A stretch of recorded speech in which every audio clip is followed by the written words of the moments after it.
The locked tone screamed through Captain Naomi Ortiz's helmet before her brain caught up to what it meant. Fox 3, bandit missile in the air, her wingman shouted over the radio, voice cracking on the second word. Ortiz's F-16 bucked as she rolled hard right, jamming pods flashing amber, then dead. Fried. 50 miles off the coast of Saltpine Sound, over international water that wasn't supposed to have anyone in it but them, an unidentified fighter had lit her up like she was standing still. Piston, radar's gone. I'm blind, she called to her wingman, Lieutenant Eli Brandt, whose own jet was pitching wildly through gray cloud.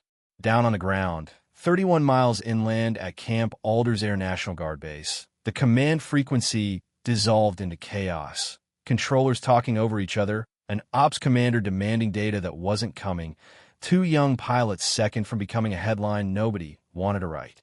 And then, from a maintenance building nobody remembered still had a working radio, a voice cut through the noise. Flat, unhurried, impossibly calm. Wraith, this is Anvil.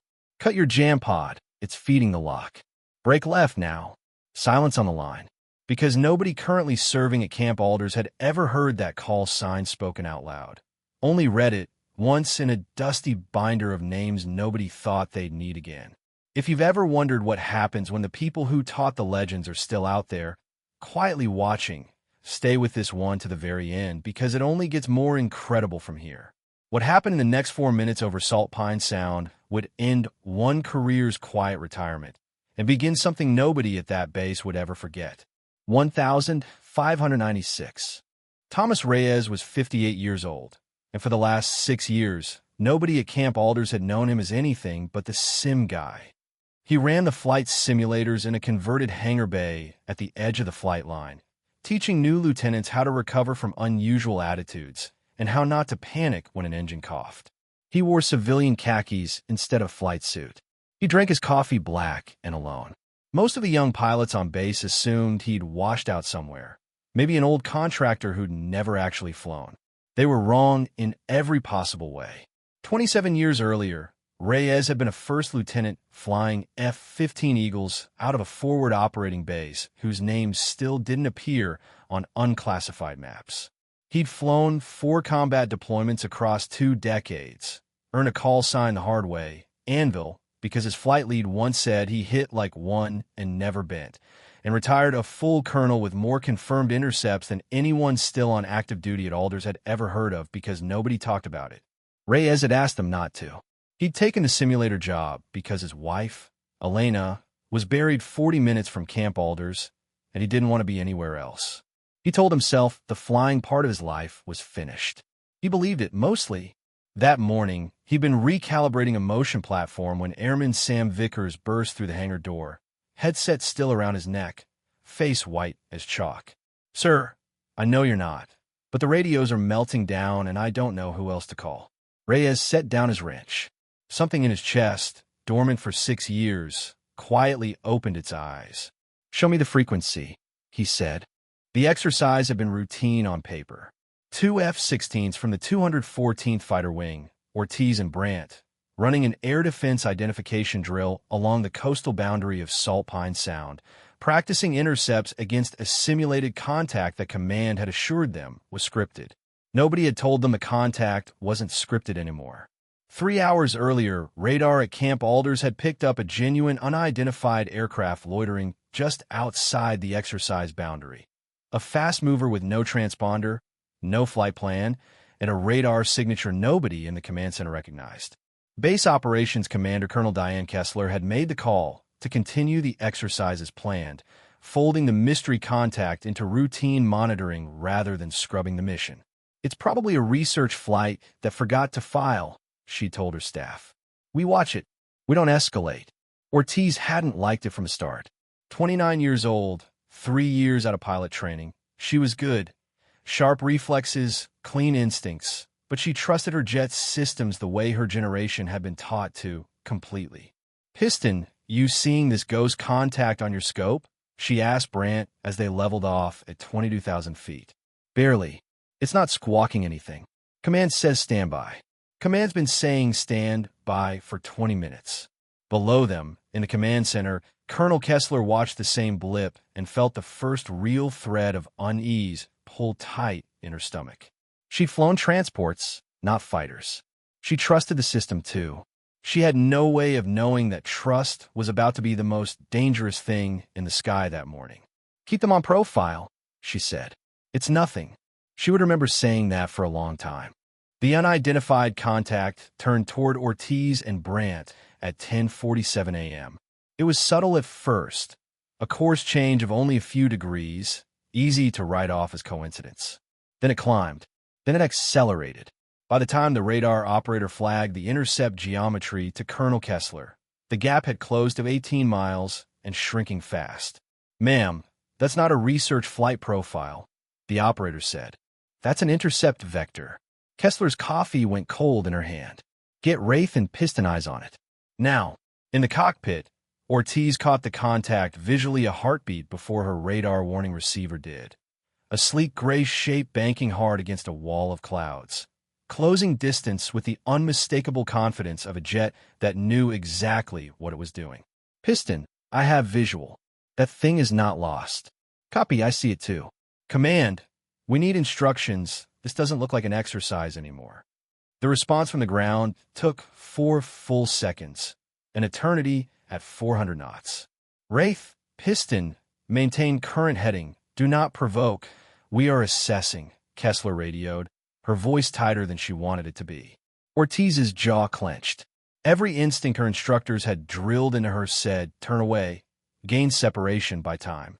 But her orders said, "Hold." She held.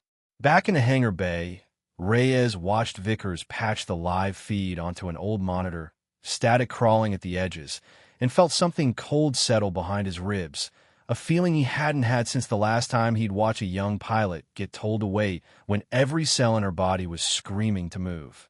"They're closing too fast," he murmured. "Someone needs to stay aboard." 1631. Vickers hovered by the door, unsure whether he was allowed to be standing in a hangar with a civilian who was talking like he still had rank. "Sir, with respect, you're not on the roster for this. I probably shouldn't even be showing you this feed." Reyes didn't look away from the monitor. "Sam, how long have you been at Alders?" 14 months. "You ever see combat traffic before? Real intercept geometry, not a training slide?" "No, sir. I have. More times than I'd like to remember." He tapped the screen where the unidentified contact's track line bent, predatory, toward the 2 F-16s. "That's not a lost research plane. That's a fighter pilot setting up a shot, and your command center is telling 2 29-year-olds to sit still for it." Vickers swallowed. "What do I do? You get me on that frequency." "Sir, I can't just." "Some."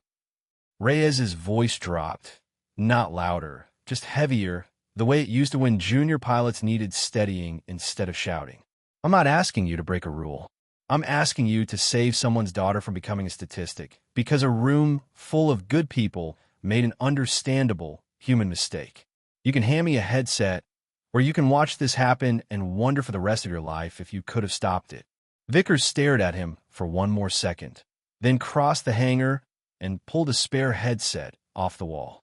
"It's not supposed to reach command center traffic," he warned, plugging it in. "But it's live." Reyes settled the headset over his ears like it had never left. The static, the chatter, the old rhythm of a fight closing in, all of it came rushing back at once. "Good enough," he said quietly.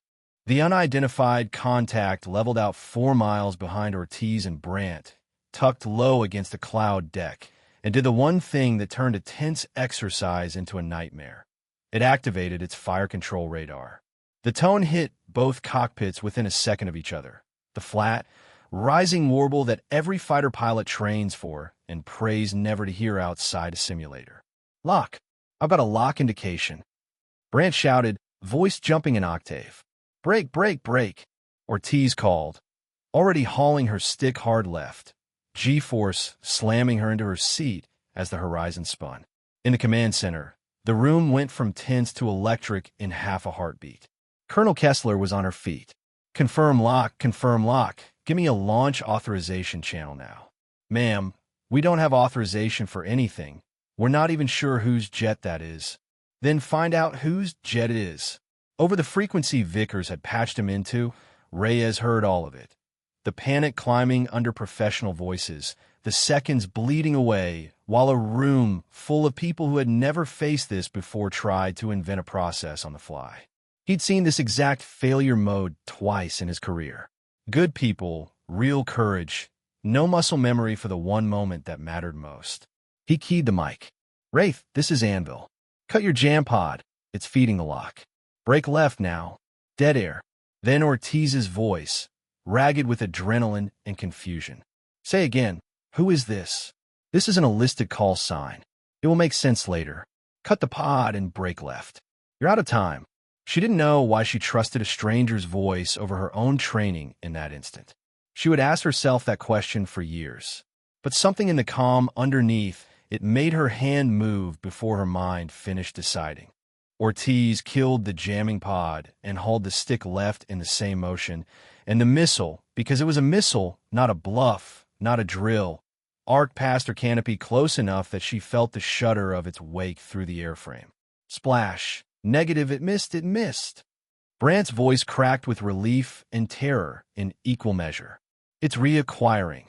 The RWR chirped again, the tone climbing. In the hangar, Reyes felt his own pulse for the first time in years match the tempo of a fight. "Wraith, listen to me. Your pod wasn't broken. It was being used against you spoofed. Whoever's flying that jet knows your systems better than your own maintenance crew does. You fight this on stick and rudder, not on the box." "Copy."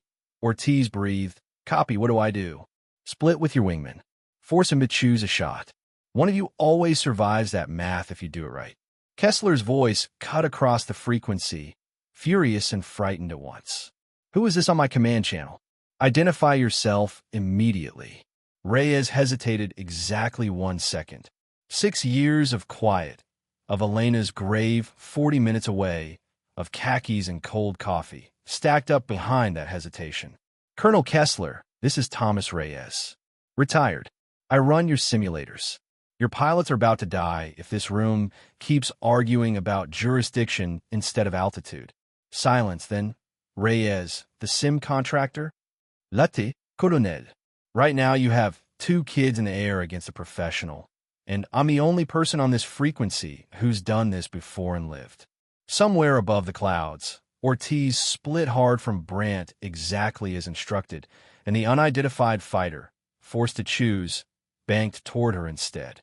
The chase that followed was the kind that never made it into official reports cleanly, because numbers on paper can't capture what 6.5 Gs feels like when your life depends on the next 4 seconds. Ortiz bled altitude in a spiral, the unidentified jet clinging to her 6, its nose creeping closer to a firing solution with every second she couldn't shake it. "Anvil, I can't lose him, he's better than me," she gasped, vision narrowing at the edges from the strain. "You don't need to be better," Reyes said, steady as a held breath. "You need to be less predictable for 6 seconds. Vertical reversal, hard right now. Pull for the sun, don't look at your instruments, feel it." She didn't ask why. She pulled. The F-16 snapped up and over in a maneuver her instructors had shown her twice in training and she'd never once used for real, and the unidentified fighter, committed to its predicted geometry, sailed underneath her, suddenly, impossibly, in front instead of behind. "You've got him," Reyes said. "Don't shoot. Just hold that position and let him know you could have." In the command center, the radar plot flipped in real time, gasps rippling through the room as the geometry inverted. Colonel Kessler stared at the screen, then at the speaker the strange calm voice was coming through, something shifting in her expression from fear to something closer to disbelief. "Who taught you to fly like that?" she murmured, not really to anyone. On the hangar monitor, Vickers watched Reyes's hands, steady on the console edge, and understood for the first time that the quiet man who fixed motion platforms had just talked a stranger out of dying using nothing but memory and a borrowed headset. The unidentified fighter, outmaneuvered and exposed, broke off without firing again, peeling away hard to the northeast and vanishing into a cloud bank before anyone on the ground could get a clean image of its markings. For 3 full seconds, nobody in the command center spoke. Then everyone spoke at once. "Give me a tail number. Give me anything." Wraith is climbing back to altitude. Piston is rejoining. Somebody tell me who the hell Anvil is. Colonel Kessler held up a hand, and the room, remarkably, obeyed. She looked at the speaker again, then at the young airman standing awkwardly by the hangar feed monitor on the wall screen, half visible in frame. Vickers, is that Reyes standing next to you? Vickers caught, straightened like he'd been asked a trick question. Yes, ma'am. Put him on visual. The feed adjusted, and there was Thomas Reyes, khakis, reading glasses pushed up into gray hair, looking for all the world like a man who fixed simulators for a living, except for the eyes, which hadn't looked like that in 6 years, sharp and locked and entirely present. Colonel Kessler, Reyes said, your pilots are alive. That's the only thing that matters right now. We can talk about protocol after they're on the ground. Kessler studied him a long moment. You gave real-time combat maneuvering instructions to my flight lead. I did. Where did you learn maneuvers like that? Reyes didn't answer right away. Somewhere above them, Ortiz's voice broke back onto the frequency, shaking with adrenaline and something like awe. Whoever that was, thank you. I don't know how you knew what he'd do. It's like you'd flown against someone exactly like him before. Reyes closed his eyes briefly. Once or twice, he said. They brought Ortiz and Brandt back to Camp Alders under full emergency protocol, fuel state critical, hands shaking on their controls as they lined up final approach. The whole base seemed to hold its breath watching 2 dots on a radar screen become 2 jets on a runway, landing gear down, wheels finally, blessedly, touching concrete. Ortiz taxied to her hardstand and sat in the cockpit for a full 30 seconds after shutdown, forehead against the canopy rail, before she trusted her legs to hold her. Ground crew swarmed the jet. Brandt, climbing down from his own aircraft 20 yards away, looked like he'd aged 5 years in 20 minutes. Inside the command center, the immediate crisis had passed, but a different kind of tension had taken its place. The tension of an entire room realizing the man who had just saved 2 pilots' lives had been quietly recalibrating flight simulators down the hall for 6 years without a single person asking why someone with that voice, that instinct, that terrifying calm under fire, was working in a job that didn't remotely require it. Colonel Kessler turned to face Reyes directly for the first time, headset still around his neck, hangar bay fluorescence humming overhead. You said once or twice like it was nothing, she said. I need you to tell me exactly what you meant. Reyes exhaled slowly, the adrenaline of the last 20 minutes finally starting to drain out of him, leaving behind something closer to exhaustion than triumph. Colonel, before I answer that, he said, I'd like to know if my pilots are safe on the ground first. Everything else can wait. They're down. Both of them. Shaken, not hurt. Something in his shoulders loosened just slightly. Then it's your call how much history you want to open up today. Kessler looked at him like she already suspected the answer would change everything. Open all of it, she said. If you've made it this far, you already know this story's about to turn. So let us know in the comments where you think a man like this really came from, because the answer surprised almost everyone on that base. Word had already started spreading before Reyes finished walking from the hangar to the command building. Pilots leaning out of ready rooms, ground crew pausing mid-task, the strange electricity of a rumor moving faster than any official channel could contain it. The sim guy, the quiet one, the one who talked Wraith through a kill or be killed maneuver like he was reading off a grocery list. By the time Reyes reached the command center door, a small crowd had gathered in the hallway outside, pretending to be busy with clipboards and radios, none of them quite willing to look away. Inside, Colonel Kessler had pulled up the base personnel archive, 6 years of records showing exactly what they'd expected. Contractor, simulator technician, no combat designation, no flag on file. On paper, Thomas Reyes was nobody remarkable at all. Your personnel file says civilian contractor, she said. It doesn't say anything about combat experience. It doesn't explain how you knew that maneuver, or how you knew exactly what that pilot would do before he did it. Records get sealed for a reason, Colonel. Not for me. Not on my base. Not after what just happened in my airspace. Reyes was quiet for a moment, weighing 6 years of chosen silence against a room that had just watched 2 young pilots almost not make it home.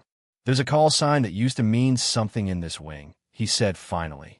Before your time. before most of the people down that hallway were even commissioned. Kessler's eyes narrowed slightly. "What call sign?"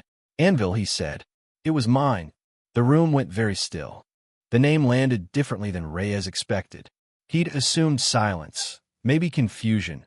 A call sign from a war 2 decades gone meant nothing to a colonel young enough to have been in middle school when he flew his last combat sortie. But Kessler's expression didn't stay blank. It shifted, slowly, into something like recognition trying to surface from very far down. "Anvil," she repeated. I've heard that before. Not in a file. In a story." "Whose story?" Before she could answer, the command center door opened, and a man in a flight suit with 2 stars on his collar walked in. General Frank Doss, call sign Bishop, commander of the entire wing, summoned the moment word of an actual missile engagement reached his office. He stopped 3 steps inside the room, looked at Reyes, and went pale in a way generals rarely allow themselves to in front of a room full of subordinates. "Anvil," Doss said quietly, like the word cost him something. "You're supposed to be teaching sim classes in Hangar 6. "I am, sir. You just talked one of my flight leads through a defensive split against an active radar lock." "Somebody had to." Doss crossed the room and, in front of Colonel Kessler, in front of Vickers, in front of a dozen watching pairs of eyes, extended his hand. Not for a handshake, but reaching to grip Reyes' shoulder the way old friends do when words aren't quite enough. 22 years, Doss said. "I looked for you after the funeral. You didn't answer. I wasn't ready to be found, Frank." Kessler looked between the 2 men, piecing together in real time that the sim technician standing in her command center had a history with her wing commander that predated her own career by a decade, and that whatever it was, it had just saved 2 lives that morning. "Somebody," she said slowly, "is going to explain this to me. Now." General Doss turned to the room, and for the first time since he'd walked in, his voice carried the weight of a man about to say something he'd waited a long time to say out loud. "Colonel Kessler, everyone, this is Colonel Thomas Reyes, retired. Call sign Anvil. 27 years of service, 4 combat deployments, more confirmed intercepts in contested airspace than anyone currently wearing a flight suit in this building. He was my flight lead when I was a green second lieutenant who didn't know which end of the jet pointed forward." A murmur moved through the assembled crew in the hallway, now openly listening. "He trained half the instructor pilots who trained half the instructor pilots currently teaching at this base," Doss continued. "And when his wife passed 6 years ago, he asked to disappear into something quiet. I gave him that. I didn't think I'd ever need to take it back." Reyes stood through all of it with the discomfort of a man being described in the past tense, while very much still standing in the room. "Frank," he said quietly, "that's enough." "It's not enough," Doss said. 2 of my pilots are alive right now, because you remembered things this whole generation was never taught to fear. That's not something you get to shrink away from twice." Ortiz appeared in the doorway then, still in her flight suit, oxygen mask marks fresh on her face, having pushed past the crowd the moment she heard where the voice on her radio had come from. She stopped when she saw Reyes standing there. The same steady, unremarkable man who ran the flight sim she used twice a month. "That was you," she said, disbelieving. "That whole time. That was you talking me through it." "It was," Reyes said simply. Ortiz's eyes filled before she could stop them. "You saved my life using a call sign nobody's used in 20 years. Sometimes the old ones still fit," Reyes said. They moved the conversation into Kessler's office, away from the hallway audience, though word had already spread across the base faster than any of them could contain. The sim instructor was a decorated colonel. The sim instructor had a call sign. The sim instructor had just talked Wraith out of a missile lock using nothing but memory and a borrowed headset. Kessler closed the door and got straight to the point. "The unidentified aircraft is still unaccounted for. It broke off, but it didn't return to any known airbase in the region, and it evaded every radar handoff we attempted. Whoever that was, they knew exactly where our coverage gaps were." "That's not luck," Reyes said. "That's planning. Someone studied this airspace before they came into it." Doss frowned. "You're saying this wasn't opportunistic.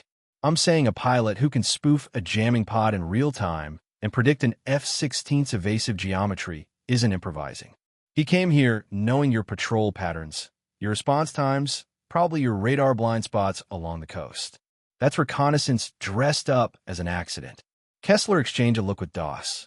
We flagged 3 similar ghost contacts over the past 2 months. Command wrote them off as fishing trawlers with bad transponders. I'd pull those reports again, Reyes said. Compare timestamps to weather windows and shift changes. If I'm right, whoever's doing this is testing your seams, not just yours, probably every base along this coast, looking for the one morning nobody's paying close enough attention. Doss studied his old friend for a long moment, seeing past the khakis and the reading glasses to the pilot who used to see 3 moves ahead of everyone else in the squadron. You retired 6 years ago, Thomas. You don't owe this wing anything. Reyes looked toward the window, toward the flight line, where Ortiz's jet still sat cooling on its hardstand. I don't owe the wing, he said quietly. I owe that girl a straight answer about what Al. Outside, in the ready room, Ortiz sat with a lukewarm cup of coffee she wasn't drinking, replaying the last 20 minutes in her mind on a loop she couldn't switch off. Brant sat across from her, equally quiet, both of them wearing the particular stillness of pilots who'd looked at their own mortality up close for the first time. You ever hear of him before today? Brant asked. Anvil? Never. Not once. 6 years he's been down there running the sim. And nobody thought to ask why a contractor his age moved like that under pressure. Maybe nobody wanted to know, Brant said. Maybe it's easier to assume the quiet guy's just quiet. Ortiz turned her cup slowly on the table. He knew exactly what that pilot was going to do before he did it. Like he'd fought someone exactly like him before, in real combat, not a simulator. Down the hall, Airman Vickers hovered near the ready room door, still processing his own part in the morning. The choice to hand a headset to a man with no clearance and no orders, because something in his gut had told him it mattered more than the rule he'd be breaking. You did good today, Ortiz told him when she noticed him lingering. You could have said no. I almost did, Vickers admitted. He didn't ask like someone trying to get away with something. He asked like it genuinely didn't matter what happened to him after, as long as you two came home. Ortiz absorbed that quietly. It matched exactly what the voice on the radio had sounded like. Not urgent for his own sake, urgent only for hers. Down the corridor, in Kessler's office, Reyes was already pulling up radar logs from the past 60 days on a borrowed laptop. His reading glasses pushed high on his nose, the same unhurried focus he'd had at 28, now settling back over him at 58 like an old, familiar coat. Whatever this was, he intended to finish it properly this time. The pattern, once Reyes laid it out across 3 radar logs and a whiteboard nobody had used since the last inspection, was impossible to ignore. 3 ghost contacts in 60 days, each appearing during a shift change, each probing a slightly different section of coastline, each disappearing before a proper intercept could be scrambled. Today's contact hadn't been probing anymore. It had engaged, a test not just of radar coverage, but of how the young pilots defending it would respond under real pressure and how fast or slow command would move to protect them. They weren't trying to shoot anyone down, Reyes said, tapping the timeline. If they wanted to kill, they had it twice. They wanted to see what your response time looked like when it actually mattered. This was a rehearsal. Doss's jaw tightened. For what? For whenever they decide the seams are wide enough to walk through for real. Kessler stared at the pattern, feeling the full weight of a decision she'd made that morning. Hold position, don't escalate. Sitting differently now that she understood it hadn't been an overreaction avoided, but a test passed by accident, barely because one retired colonel happened to still be on base with a headset in reach. If you're right, she said slowly, we need eyes on this coastline that don't blink during a shift change. And we need pilots who can think past their own instrument panels if the jamming happens again. Reyes looked at her, then out the window toward the flight line, where Ortiz was still sitting in the ready room replaying the worst 4 minutes of her life. She already proved she can do that, he said. She just needs someone to keep teaching her until it's instinct instead of luck. Doss caught the shift in his old friend's voice before Kessler did. Recognized the exact moment a man who'd spent 6 years trying to stay retired quietly decided he wasn't finished yet. Thomas, Doss said carefully, are you offering to come back? Reyes. Word of what Reyes had actually done reached the flight line in full by early afternoon, and the reaction wasn't disbelief anymore. It was something closer to reverence, the kind reserved for the handful of names every fighter squadron passes down without ever quite explaining why they matter. A young captain named Priya Malhotra, who'd flown with Ortiz's squadron for 2 years without once hearing the name Anvil spoken aloud, found the old service record buried in a base archive nobody had digitized properly. Grainy photographs of a much younger Reyes standing beside an F-15 with a tail number long since retired, a chest of ribbons that told a story nobody currently at Alders had lived through. She brought the printout to the ready room, laid it on the table in front of Ortiz without a word. Ortiz looked at the photograph for a long time. The same steady eyes, 20 years younger, the same unhurried set of the jaw. 4 combat tours, Malhotra said quietly. Confirmed intercepts in 3 different theaters. He trained the man who trained my instructor. And he's been fixing our sim motors for 6 years. Why would he hide something like that? Brandt asked. Ortiz didn't answer right away. She was thinking about her own radio, about a stranger's voice telling her to trust a maneuver she'd never used outside training, about the particular calm of someone who had clearly done this before and clearly, painfully, remembered every reason he'd once wanted to stop. Maybe some people don't hide the flying, she said finally. Maybe they hide the cost of it. Down the hall, in Kessler's office, Reyes had already begun drafting a proposal that hadn't existed that morning. A revised readiness protocol built around exactly the failure his own squadron had almost repeated, a curriculum meant to give pilots like Ortiz the instinct he'd learned the hard way, so they wouldn't need a stranger's voice on the radio the next time. Doss read over his shoulder in silence, then SE. That evening, Kessler convened a smaller meeting. Herself, Doss, Reyes, and Ortiz, at Ortiz's own request, because she told Malhotra flatly she wasn't willing to sit in a ready room speculating about a man who was one hallway away. Reyes stood when she walked in, an old habit neither of them commented on. I owe you an apology, he said before she could speak. Not for the instructions, for not telling you sooner who was on the other end of that radio. You deserve to know you were trusting a stranger, not just a stranger's voice.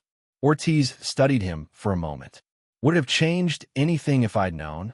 Maybe. Maybe you'd have hesitated a half-second longer, and that half-second matters at 400 knots. Then I'm glad I didn't know, she said. I just want to understand why someone with your record was fixing motion platforms instead of teaching tactics classes. Reyes exhaled slowly, and for the first time that day, the calm slipped just slightly, revealing the tiredness underneath it. My wife died 6 years ago. Cancer, slow, the kind that gives you too much time to think and not enough to fix anything. I flew my whole career telling myself the mission mattered more than the time I wasn't spending with her. After she was gone, I couldn't make that trade again for anyone. Fixing simulators felt safe. Small. Something that couldn't cost me another person I loved. The room went quiet. I'm not telling you this so you'll feel sorry for me, he added. I'm telling you because you asked, and because I think you're about to face a choice similar to mine one day, whether to keep flying past the point where it's comfortable because someone has to. Ortiz held his gaze. Today, when that jet had me, and everyone on the ground was arguing about who had jurisdiction, you didn't hesitate. No, Reyes said quietly. That part, at least, I never lost. Kessler set a folder on the table between them. The readiness proposal Reyes had drafted that afternoon, already annotated in her own handwriting. I'm not interested in pretending this morning didn't happen, she said. 3 ghost contacts in 60 days, a live missile lock today, and a curriculum gap this base didn't know it had until a retired colonel filled it from a spare headset in a hangar bay. I want to formalize what you did today, Colonel Reyes. Not as a favor, as policy. I'm 58, Reyes said. I'm not climbing back into an F-16 cockpit. Nobody's asking you to, Doss said. We're asking you to teach the instincts you use today to pilots who've never had to use them for real. That's not nostalgia, Thomas. That's institutional memory. This wing is bleeding fast, and you're the only person on this base who still has it intact. Ortiz leaned forward. I want to be in that class. Whatever it's called. I want to learn the maneuver you talked me through before I need it again. Not while I'm using it for the first time at 6 Gs. Reyes looked at the three of them.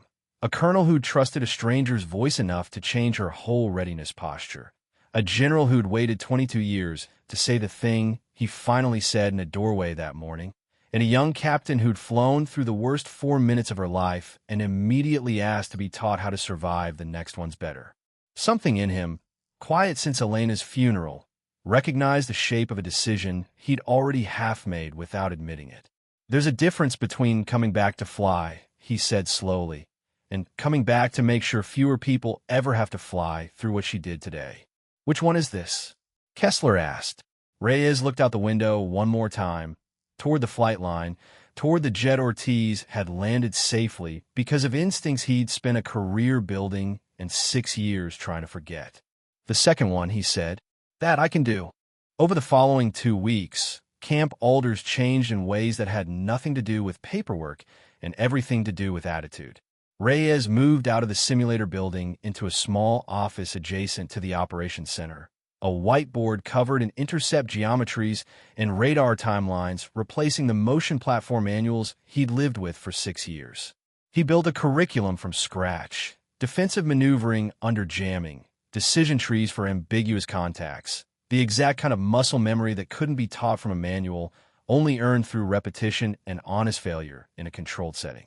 Ortiz and Brandt were his first students, followed quickly by Malhotra and 4 other junior pilots who'd heard enough of the story to want in before official orders even circulated.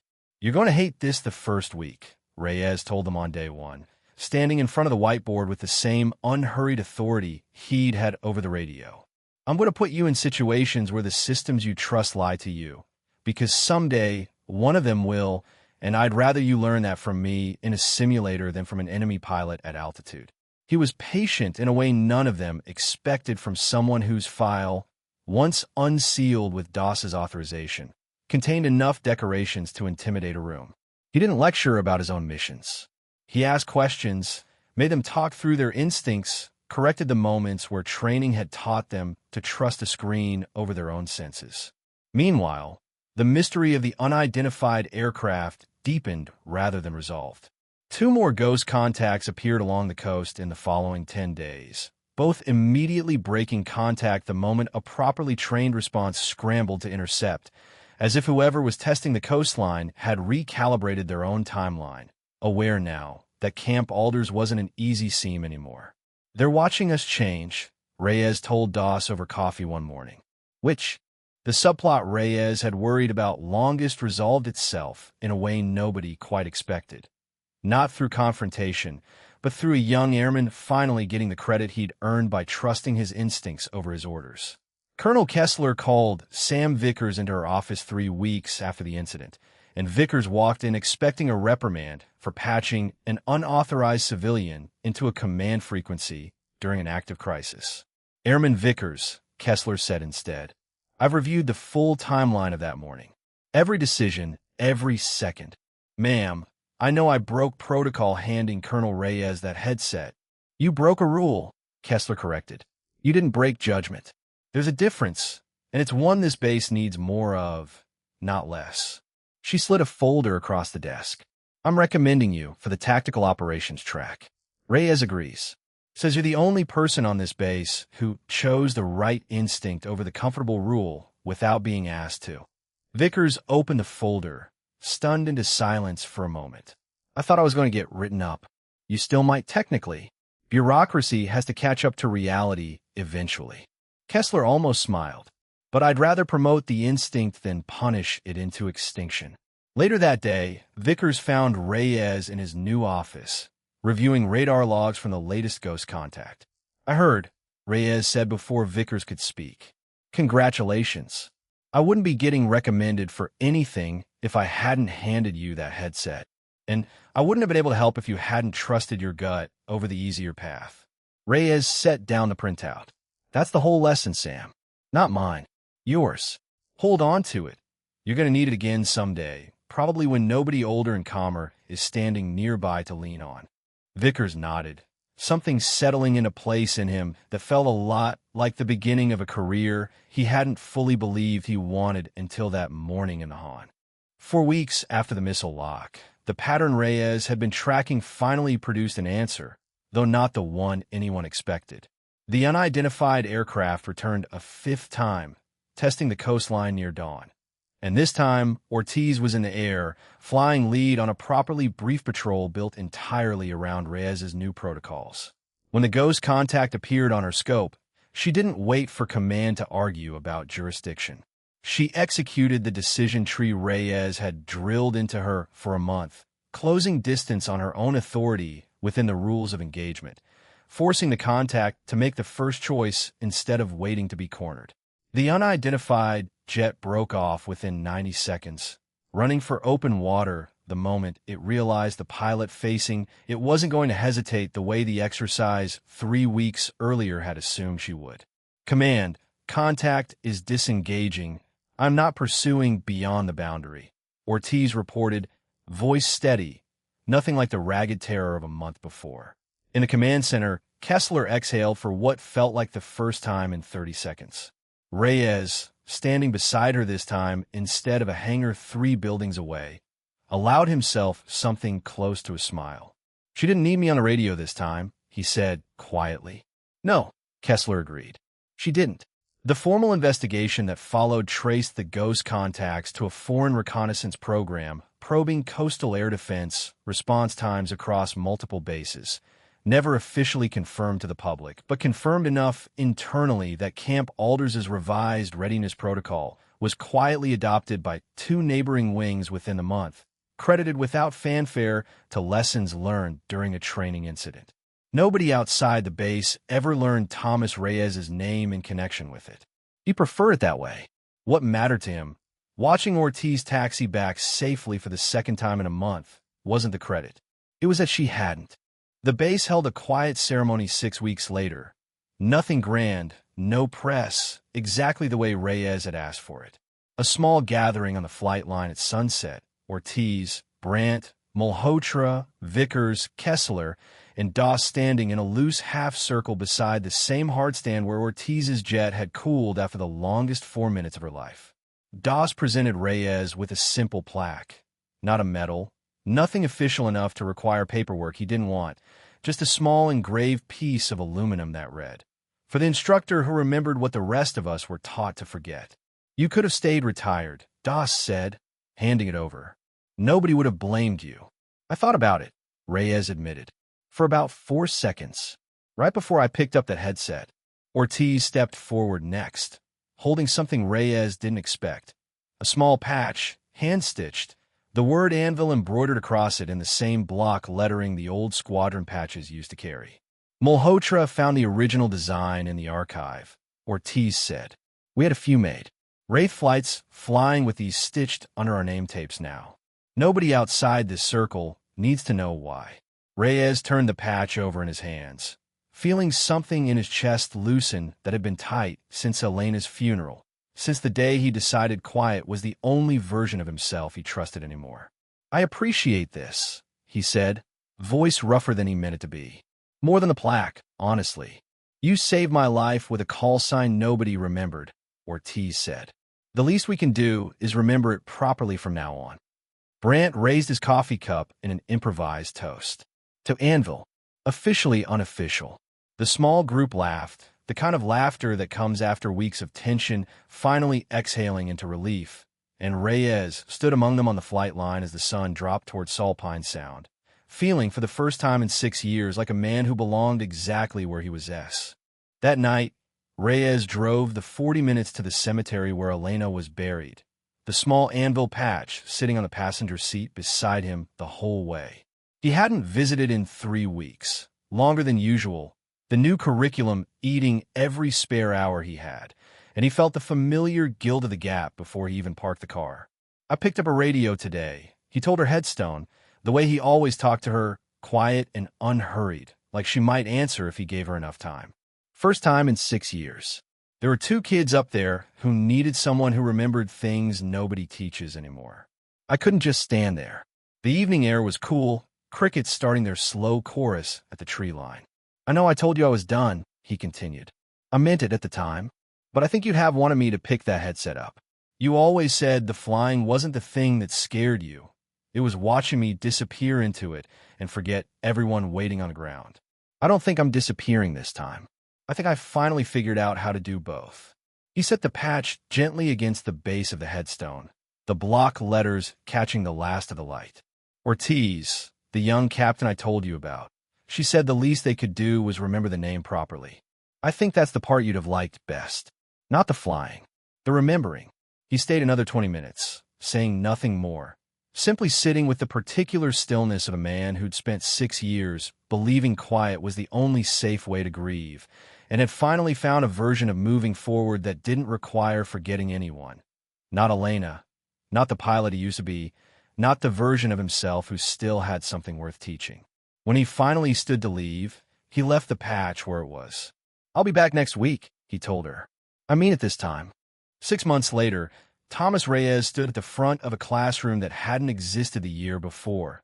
The newly formalized Advanced Readiness Instruction Wing at Camp Alders, staffed by himself, 2 other retired officers DOS had quietly recruited, and a rotating class of young pilots who arrived from 3 different bases now. All of them learning the instincts that had once nearly been lost to a generation raised on systems too reliable to question. Ortiz taught alongside him twice a month now, her own instincts sharpened into something she could pass on. The fear of that first missile lock transformed slowly into a kind of quiet authority Reyes recognized because he'd once carried it himself, decades earlier, in a cockpit half a world away. He still ran into Vickers occasionally, deep into his tactical operations training, still thanking him for a headset he insisted had changed the entire direction of his career. He still visited Elena every week, exactly as promised, the small anvil patch weathering gently against her headstone through 2 seasons of rain. Most people on base still didn't know the full story. The ghost contacts, the missile lock, the 6 years of quiet grief that had led a decorated colonel to hide in a hangar full of motion platforms. That suited Reyes fine. He'd never wanted the recognition. He'd only ever wanted to make sure nobody else had to learn what he knew the hard way, alone, at altitude, with no one steady on the other end of the radio. If you've ever underestimated the quiet person in the room, the one who doesn't need to announce what they've survived to carry the weight of it well, let this be your reminder that the steadiest people are rarely the loudest ones, and the world is fuller of quiet legends than any of us realize. If this story moved you, stay close because there are more like it coming, and every one of them is a reminder that heroes don't always announce themselves. Sometimes they just answer the radio when it